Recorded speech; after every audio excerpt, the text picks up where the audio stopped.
Et lorsque le secrétaire perpétuel m'a demandé de vous parler de sarcopénie, j'étais très intéressé parce que la sarcopénie, en fait, venait d'obtenir son premier code ICD-10, la classification internationale des maladies, et donc ça donnait finalement une grande opportunité pour envisager une prise en charge peut-être assez globale de la personne âgée. Et je m'étais dit, je vais vous parler un petit peu de physiopathologie, je vais vous parler de diagnostic différentiel, facteurs de risque, traitement.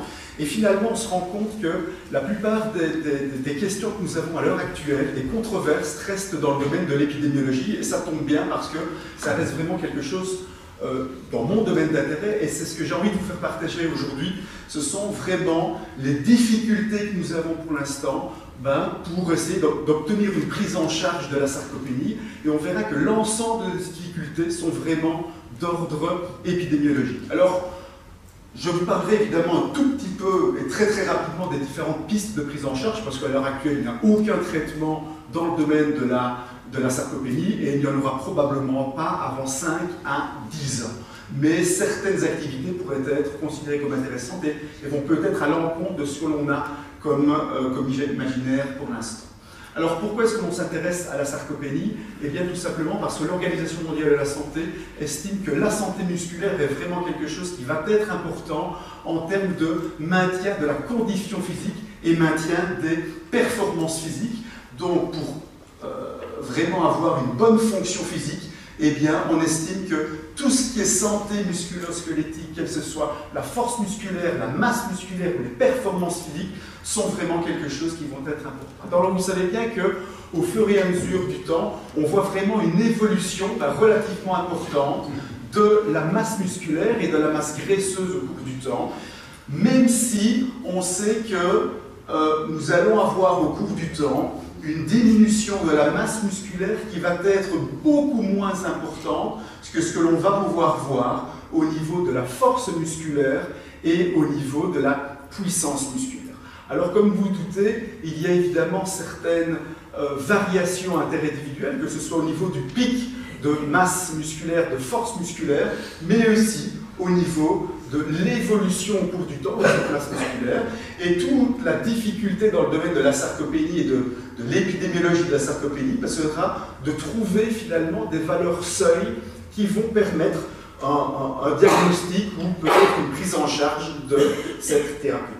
Alors, pas mal d'études épidémiologiques qui confirment effectivement ici au niveau de la force de préhension, que ce soit chez les hommes ou chez les femmes, avec une diminution au cours du temps, à partir de l'âge de 30 à 40 ans, on commence à avoir une diminution, et une diminution de la force de préhension un petit peu plus importante à partir de l'âge de 65 ans. Et ça a évidemment des conséquences assez importantes, parce qu'on se rend compte que chez les personnes de plus de 60 ans, eh bien, les personnes qui ont le quartile de force de préhension le plus bas ont le plus de risque d'avoir des événements de santé indésirables et une mortalité importante. On a exactement les mêmes données en ce qui concerne la performance physique et la variation de vitesse de marche, avec une diminution de la vitesse de marche au cours du temps, principalement à partir de l'âge de 40 ans. Et là aussi, assez clairement, on se rend compte que peu importe l'âge des individus, la vitesse de marche est fortement corrélée à la mortalité des personnes. Alors, qu'est-ce que c'est que la sarcopénie? Eh bien, la sarcopénie, pour la première fois, on en parle en 1989, et on estimait que c'était simplement uniquement une perte de masse musculaire. Les données épidémiologiques ont évolué, et on considère maintenant, ça fait plus ou moins consensus, que la sarcopénie, c'est une diminution généralisée et progressive de la force musculaire, de la masse musculaire et des performances physiques. Et je pense que c'est vraiment important d'avoir ces trois composantes-là en tête. Alors, bien entendu, c'est une définition qui reste théorique, et il faut une définition qui soit opérationnelle pour pouvoir finalement l'utiliser dans les études épidémiologiques ou dans des études cliniques. Et il y a une définition qui a fait plus ou moins consensus pendant quelques années, même si elle est remise un petit peu en question pour l'instant. C'est une définition européenne, où chez les personnes de plus de 65 ans, nous mesurons la vitesse de marche en fonction du résultat de cette vitesse de marche. Soit je mesure directement la masse musculaire, soit je mesure la force de préhension, et en fonction de cette force de préhension, je vais ou pas mesurer cette force musculaire qui va me diagnostiquer avec différentes valeurs seuil, que ce soit pour la mesure de la masse musculaire ou de la force musculaire, me dire finalement si mon patient est sarcopénique ou pas sarcopénique. C'est peut-être pas quelque chose qui va être utile dans le futur pour le clinicien, mais en tout cas pour les études cliniques ou les études épidémiologiques, c'est évidemment quelque chose d'important. Nous avons voulu dans notre département évaluer les conséquences à long terme de la sarcopénie et surtout la prévalence à long terme de la sarcopénie. Vous savez bien que nous allons avoir dans les prochaines années une augmentation du nombre de personnes en Europe et principalement des personnes de plus de 65 ans, augmentation de 30% chez les femmes dans les 30 prochaines années et de 37% chez les hommes. Et nous avons réussi à modéliser, c'était assez intéressant, les données épidémiologiques de perte de force musculaire et de masse musculaire observées durant les 20 dernières années en Europe et d'essayer de modéliser ça avec les différentes observations et projections démographiques que nous avons. Et c'est assez intéressant de voir qu'avec les définitions actuelles de la sarcopénie, eh bien, nous pourrions avoir dans les 30 prochaines années une augmentation du nombre de cas de sarcopénie de près de 60 à 70%, et c'est quelque chose qui est relativement important. Une méta-analyse récente a évalué le risque de décès chez les personnes qui étaient atteintes de sarcopénie, et là aussi on peut se rendre compte que ça reste probablement un sujet de santé publique relativement intéressant ou important, parce que nous avons un odds ratio de développer une mortalité ou d'être mort chez les personnes sarcopéniques qui équivaut à 3,5, donc 3,5 fois plus de risque de décès chez les personnes sarcopéniques par rapport aux non-sarcopéniques.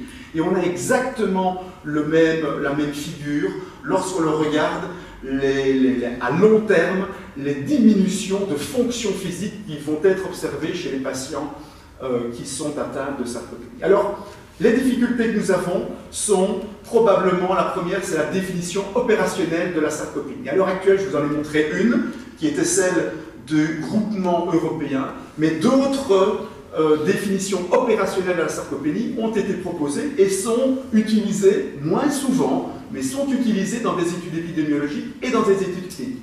Ça a évidemment des conséquences assez importantes. Et je vous donne simplement un exemple avec une étude que nous réalisons à Liège pour l'instant qui s'appelle l'étude Sarcophage, où nous suivons des grandes quantités de patients, donc 500 personnes de plus de 65 ans qui se plaignent de faiblesse musculaire. Et alors c'est assez intéressant de voir que si je regarde la prévalence de la sarcopénie en fonction des différentes définitions proposées, eh bien je peux avoir une prévalence qui va varier de 4% à 32% chez les mêmes individus. Donc le fait de prendre différentes définitions va évidemment avoir des conséquences. Et vous doutez bien que quand on va trouver nos autorités de santé pour leur dire que la sarcopénie est importante, lorsqu'on en a des chiffres comme ça, eh bien ça ne fait évidemment pas sérieux du tout. Ces définitions vont avoir aussi une certaine importance pour la mesure des effets indésirables. Ici, on se rend compte qu'en fonction des différentes définitions de la sarcopénie qui sont proposées, certaines prédisent le risque de chute future, d'autres ne le prédisent pas du tout, et certaines auraient même une tendance à être plutôt protecteurs pour les chutes futures. Donc là aussi, on utilise différentes définitions qui vont avoir des conséquences probablement totalement différentes. Les méthodes d'évaluation sont vraiment aussi quelque chose qui sont assez importantes. Et nous avons réalisé une enquête européenne, principalement chez les gériatres, chez les rhumatologues et chez les endocrinologistes, et nous leur avons demandé, est-ce qu'en pratique quotidienne, est-ce que vous mesurez la masse musculaire, la force musculaire ou les performances physiques? En gros, 80 à 90% des gens disent oui. Mais lorsqu'on leur demande quels sont les outils qu'ils utilisent, on se rend compte qu'il n'y a pas un outil qui est privilégié. Je pense notamment à la force musculaire, où effectivement on a 60% des gens qui utilisent la force de préhension, le dynamomètre de Jamard, mais beaucoup d'autres personnes utilisent d'autres types d'interventions. Et là aussi on peut se douter que ça risque d'avoir des conséquences importantes pour la prise en charge clinique du patient qui est atteint de sarcopénie. Alors, il y a aussi une grande difficulté dans le domaine de la sarcopénie, c'est tout simplement ce qu'on entend par masse musculaire. Et là aussi, dans les études épidémiologiques, eh bien on peut se retrouver avec pas mal d'études qui vont évaluer la masse musculaire, ce qu'ils considèrent être comme la masse musculaire, mais qui n'ont en fait que la masse grasse, et d'autres vont vraiment évaluer la masse musculaire au niveau des membres inférieurs. Là aussi, probablement que l'on n'a pas les mêmes critères et les mêmes outils, et ce qui va probablement entraîner certaines problématiques dans l'évaluation de la prévalence ou de l'évolution de la sarcopénie. Alors, à l'heure actuelle, ce qui est probablement le mieux, mais le moins utilisé, ce serait évidemment tout ce qui est MRI ou bien CT scan, avec le gros avantage en fait de pouvoir évaluer l'infiltration graisseuse au sein du muscle. Ce qui n'est pas en fait utilisé, ce qui n'est pas possible pour l'instant, avec les outils qui sont utilisés dans la plupart des études épidémiologiques, l'absorptionmétrie biphotonique à rayon X, qui reste, je vous dis, très largement utilisé, bien que le coefficient de variation dans la mesure de masse musculaire est quand même de 1 à 2%, et lorsque l'on se focalise sur certains segments particuliers, les coefficients de variation peuvent être encore plus importants. Il y a évidemment une différence dans les scanners, je ne vais pas trop en parler, mais surtout, il y a une différence au cours du temps, c'est-à-dire au sein d'une même journée, si je mesure la masse musculaire avec cet appareil-là le matin et que je la mesure l'après-midi, je peux avoir une variation de masse musculaire de l'ordre de 2%. Alors, il y a évidemment les outils qui sont utilisés et les valeurs seuil que l'on va utiliser. Et donc, à l'heure actuelle, la définition qui est la plus consensuelle, c'est-à-dire la définition européenne dont je vous ai parlé tout à l'heure. Alors c'est assez intéressant parce que au sein de cette même définition, il propose d'utiliser des outils, la DXA, ou bien un impédance-mètre, parce que les deux ont montré un certain intérêt dans le domaine du diagnostic de la sarcopénie, mais ils utilisent évidemment différentes valeurs seuil en se basant sur ce que l'on trouve à l'heure actuelle, ou ce qu'ils trouvaient à l'heure actuelle dans la littérature scientifique. Et au sein de l'étude sarcophage que nous avions développée à Liège, nous avions évalué la masse musculaire avec les deux outils qui étaient proposés par l'association européenne, la masse musculaire avec deux outils toujours proposés par l'association européenne, et les performances physiques aussi avec deux manières d'évaluer, toujours recommandées par cette association.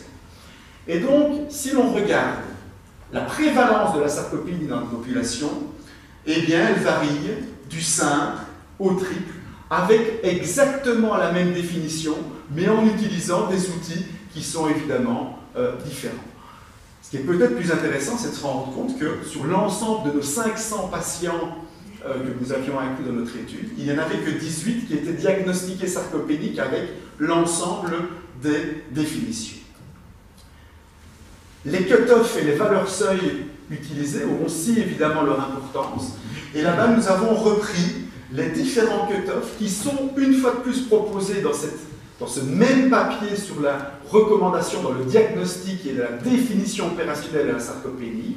Et donc, en utilisant les différentes valeurs seuil, on a aussi la possibilité de faire différentes définitions différentes de la sarcopénie, ici aussi avec des prévalences de la sarcopénie qui vont varier du simple au double, et même sur certains types de populations, du simple au triple. Là aussi, ça montre évidemment toute l'importance qui ont ces différentes évaluations. Alors, nous avons un autre grand problème dans le domaine de la sarcopénie, et qu'à l'heure actuelle, il n'existe pas vraiment de critères d'évaluation que l'on pourrait utiliser dans les études cliniques randomisées.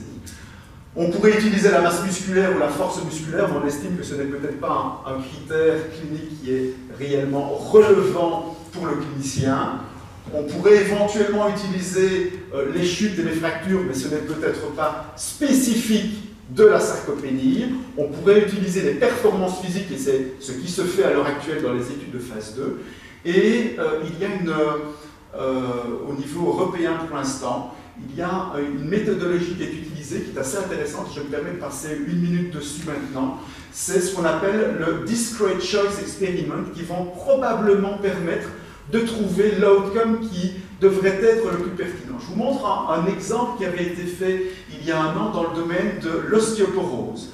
En fait, l'idée est de regarder la littérature scientifique, et ici, on voit dans la littérature scientifique que les médicaments contre l'ostéoporose pouvaient diminuer le risque de fracture de 20 à 50%, qu'il y avait différents types d'événements indésirables, que les médicaments pouvaient être donnés suivant différents modes d'administration, fréquences d'administration, etc.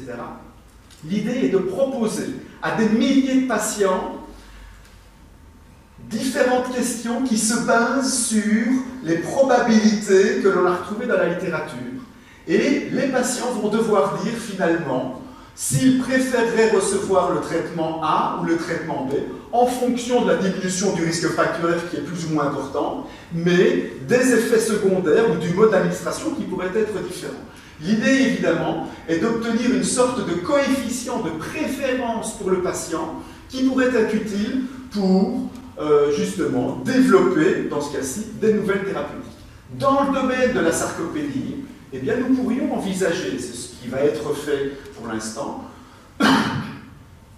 de regarder les différents outcomes qui pourraient être envisageables, et il pourrait y en avoir bien d'autres, et de se dire que vous avez, monsieur ou madame qui avez de la sarcopénie, vous avez un risque de 20% de chute dans les 5 ans, 10% d'hospitalisation, 30% de déclin fonctionnel, ou bien 50% de risque de chute, 15% d'hospitalisation, 50% de déclin fonctionnel, finalement, vous estimez que quel patient devrait recevoir un traitement.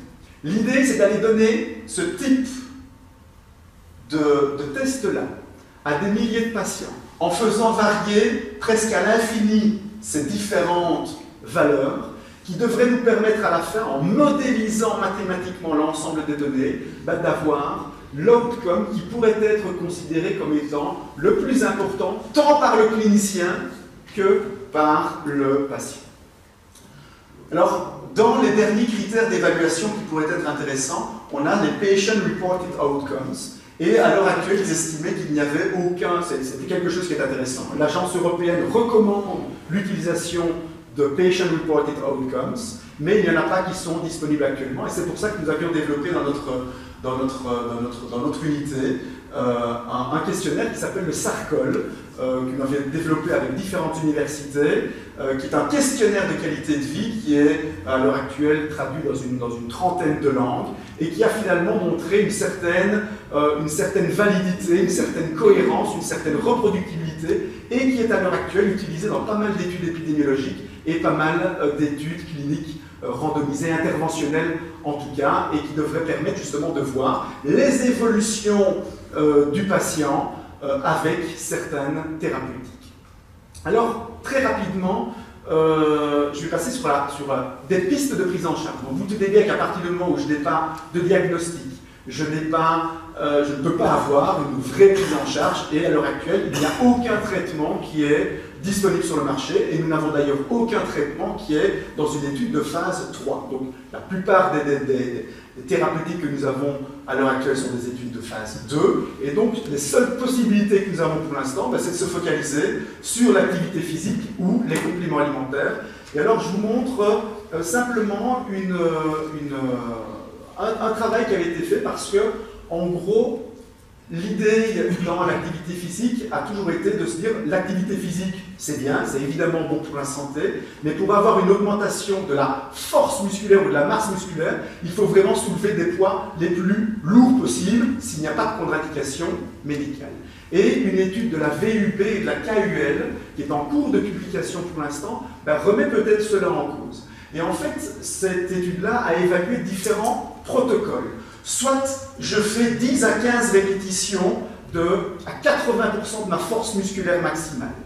Soit j'ai un autre groupe qui fait 80 à 100 répétitions à 20% de ma force musculaire maximale, ou bien 60 répétitions à 20% de la force maximale et 10 à 20 répétitions à 40% de la force musculaire maximale. Et donc l'idée c'est d'aller voir, après 12 semaines de traitement 3 fois par semaine, eh bien, si j'ai une augmentation de ma force musculaire, masse musculaire et performance physique. les résultats sont assez intéressants parce que finalement, au niveau du volume musculaire, on se rend compte qu'après les 12 semaines de traitement, il y a une augmentation de 2 à 3% de la masse musculaire, peu importe le type d'exercice réalisé, mais que durant les 24 semaines de suivi où il n'y a plus de traitement, eh bien la masse musculaire retourne finalement à l'état de base. Par contre, lorsque l'on regarde la force musculaire maximale, on voit évidemment qu'il y a une augmentation de 40 à 50% chez les personnes qui réalisent des efforts importants ou modérés et un petit peu plus importants, mais qu'il y a quand même une certaine diminution au cours du temps lorsque les patients arrêtent de faire de l'activité physique. Mais même 24 semaines après la prise en charge du traitement du patient, eh bien, il existe toujours par rapport à baseline des augmentations qui sont non négligeables de la force musculaire maximale. Lorsqu'on regarde les fonctions physiques avec le test du lever de chaise, eh bien là aussi dans les trois groupes, eh bien, on voit des diminutions qui sont similaires. Et donc ça remet peut-être un tout petit peu en cause, même si ça doit être confirmé, l'idée qu'il faut faire absolument des charges très très fortes pour avoir vraiment des effets au niveau du muscle. Et ça peut peut-être vraiment à l'encontre de ce que l'on présentait dans les différents congrès durant quelques années. Au niveau, très rapidement, des compléments alimentaires, on avait été chargé par l'Organisation mondiale de la santé de faire une revue systématique des thérapeutiques qui pourraient être intéressantes, des compléments alimentaires qui pourraient être intéressants pour améliorer la force musculaire, la masse musculaire ou les performances physiques. On a inclus dans cette étude 23 études randomisées et contrôlées sur différents types de compléments alimentaires et en gros, on a regardé le nombre d'études qui montraient un effet statistiquement significatif de chacune de ces interventions sur la masse musculaire, la force musculaire et les performances physiques. Et vous voyez que d'une manière générale, eh bien, on a un effet très limité des compléments alimentaires sur la santé musculaire, même si nous avons quand même certaines études qui semblent plus positives et que nous sommes en train d'analyser pour l'instant pour voir s'il n'y a pas certaines cohérences et certains éléments qui soient identiques et qui pourraient nous permettre d'aller un petit peu plus loin dans les recommandations. Mais d'une manière générale, on ne peut pas estimer que les compléments alimentaires ont vraiment un effet sur la santé musculaire.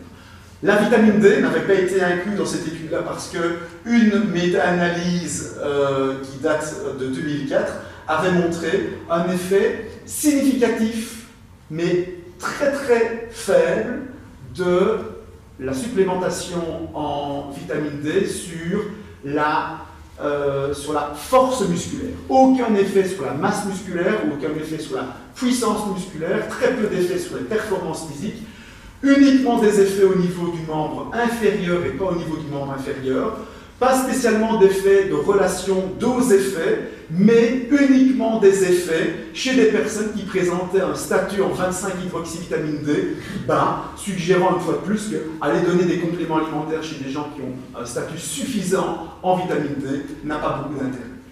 Un tout petit mot sur les combinaisons exercice physique et compléments alimentaires. Là aussi, il y a une revue systématique très récente qui a été publiée par deux groupements européens. Et cette étude-là, cette revue systématique a inclus 37 études qui regardaient vraiment la valeur ajoutée du complément alimentaire par rapport à l'activité physique seule. Donc, il y avait souvent deux groupes, activité physique ou bien activité physique et complément alimentaire, une fois de plus, avec pas mal de compléments alimentaires qui sont différents. D'une manière générale, les résultats confirment que l'activité physique est intéressante dans 80% des cas pour augmenter la masse musculaire, la force musculaire et les performances physiques, mais que la valeur ajoutée à l'exercice physique de ces compléments alimentaires n'est rapportée que dans moins d'une étude sur 4, Ça fait quand même une étude sur 4, ça vaut la peine d'aller un petit peu plus loin dans les analyses, et les deux groupes européens sont en train d'évaluer justement ces études-là pour voir s'il n'y a pas une certaine concordance dans ces études qui sont positives. Enfin, je vous signale simplement l'existence de deux programmes européens, de deux grandes études européennes financées en partie par l'Europe, et qui devraient permettre dans les années qui viennent d'avoir un petit peu plus d'informations, que ce soit sur la définition opérationnelle, les facteurs de risque, les outcomes les plus intéressants, mais surtout sur les différentes interventions, parce que ces deux études-là, ces deux grandes études européennes, évaluent différents types de compléments alimentaires, de modifications de l'alimentation, combinés avec certains types d'activités physiques très spécifiques. Donc c'est l'étude Do Health et l'étude Sprint, et je pense qu'on devrait avoir les résultats d'ici 3 à 4 ans, et je pense vraiment que ça devra nous permettre d'avoir des informations complémentaires qui devraient permettre éventuellement de prendre en charge mieux, peut-être pas la sarcopénie, mais en tout cas les personnes qui se plaignent de faiblesse musculaire. Je vous remercie de votre attention.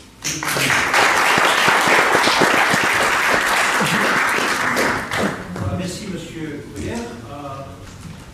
Vous avez la parole. Monsieur Gauthier. Oui, je voudrais tout d'abord vous féliciter pour cette brillante présentation.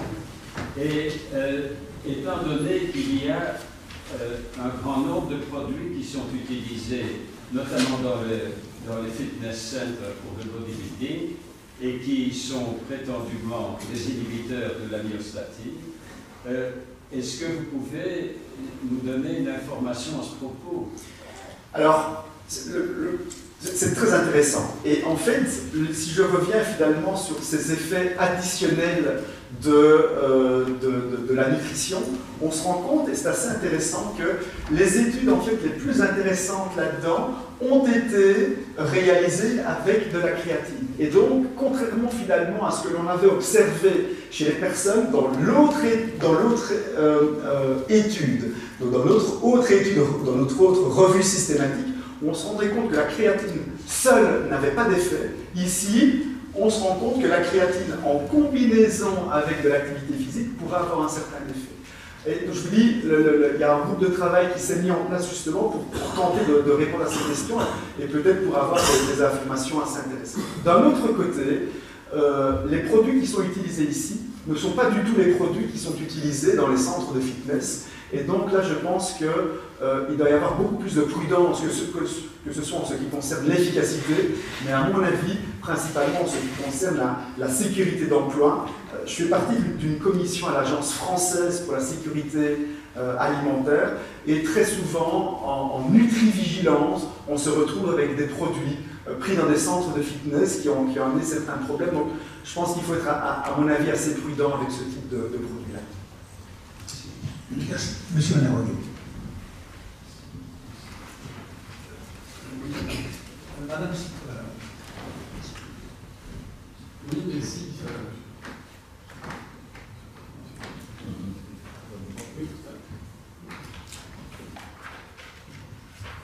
Le mien fonctionne. Je crois que ça va, oui. Excusez ma naïveté, je ne connais pas grand-chose à sarcopénie, mais le muscle produit classiquement une substance qui est une de ses caractéristiques, c'est la créatinine.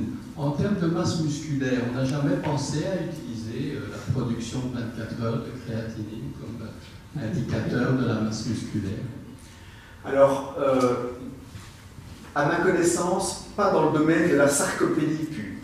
Dans le domaine de la diminution de la masse musculaire, c'est des choses qui ont été réalisées, avec des résultats finalement qui étaient assez contradictoires. Nous sommes actuellement, avec le professeur Cavalier, en train d'évaluer dans l'étude sarcophage que nous voyons pour l'instant, que nous suivons pour l'instant, on est en train d'évaluer d'autres marqueurs biologiques qui devraient probablement permettre d'obtenir des résultats assez intéressants. Mais à l'heure actuelle, on ne peut pas dire qu'il y a un marqueur biologique simple, finalement, qui soit suffisamment sensible que pour permettre de corréler ça avec la masse musculaire ou bien avec l'évolution de la masse musculaire au cours du temps. Monsieur Goldman.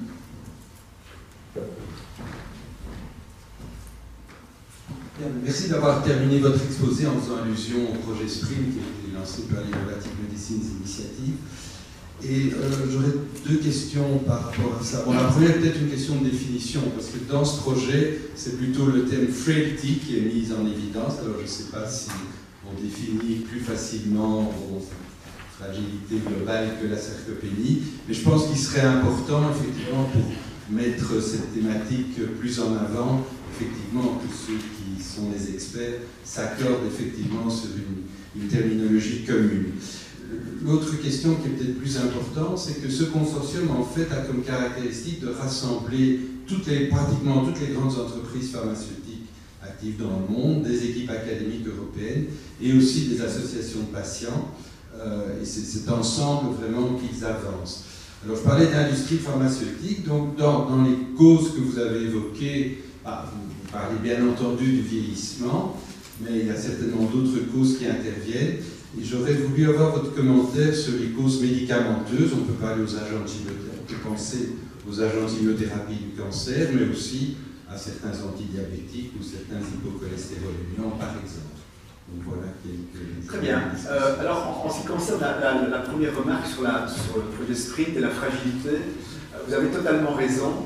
Et si dans le domaine de la sarcopénie, on se retrouve avec 5-6 définitions différentes, 5-6 définitions opérationnelles différentes, notre collègue de la VUB avait repéré 67 définitions différentes dans le domaine de la fragilité. Même si certaines définitions, telles que la fragilité selon Fried, est probablement quelque chose d'un peu plus utilisé, mais on se retrouve tout de même avec beaucoup de définitions différentes. Et là, je pense que le consensus dans le domaine de la fragilité va probablement être aussi difficile.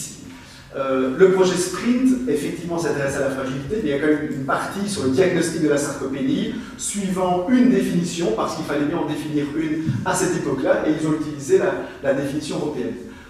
Tout en restant dans cette définition-là, je pense qu'il va y avoir un groupe de travail qui se met en place, dans lequel on fait partie, et on va probablement redéfinir une nouvelle fois avec les données un peu plus récentes. En ce qui concerne les traitements médicamenteux, on se rend compte effectivement que en pratique quotidienne, dans les études épidémiologiques, il y a énormément de patients sarcopéniques et qui viennent de patients qui sont cancéreux ou qui ont en dialyse par exemple, beaucoup de personnes.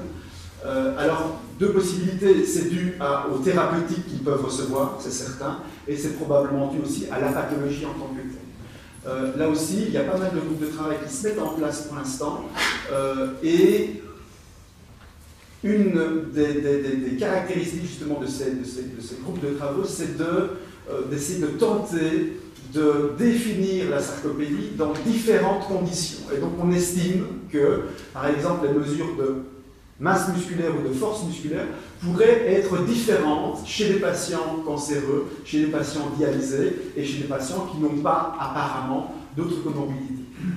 À titre personnel, ça me semble un peu difficile parce que ça va probablement compliquer la prise en charge de ce type de pathologie, si on estime que c'est une pathologie intéressante. Donc je ne suis pas certain que ça ira vraiment au bout, mais par exemple, les Japonais ont leur propre définition avec leur propre valeur seuil.